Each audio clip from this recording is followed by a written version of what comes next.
good to be back, isn't it? So you'll be forgiven for maybe forgetting a few things between season 2 and, well, where we are now.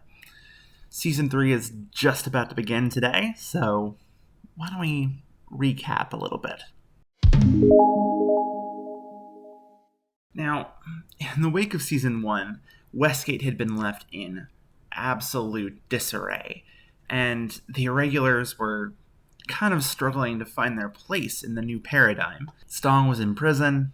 Cecilia and Artemisia were both dealing with the aftermath of some family issues. Things with Rogar and Ruan seemed good at first, but Ruan became more and more secretive as the season wore on, and the two of them started having some romance issues.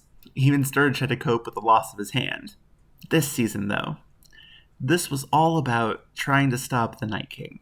Specifically, trying to keep the Night King from casting a spell that would plunge Westgate, if not all of Faerun, into eternal darkness. What is it with vampires and eternal darkness? I swear. I get it. You won't burn up in the sun. Some of us cope. Regardless, this was bad news. But along the way, they had some help from their old friend Adrian Corvetto.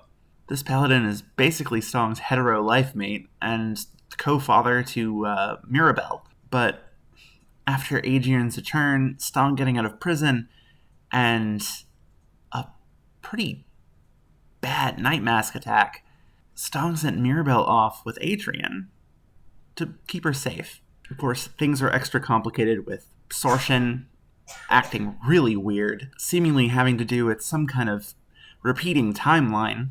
And when the time finally came to face down the Night King, there were some moderate betrayals to have to contend with.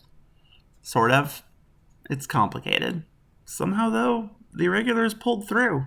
There's still a few questions. Why Ruan has been acting so sketchy. What I, Shay, was up to, having stood side by side with the Night King, at least initially, in the final fight.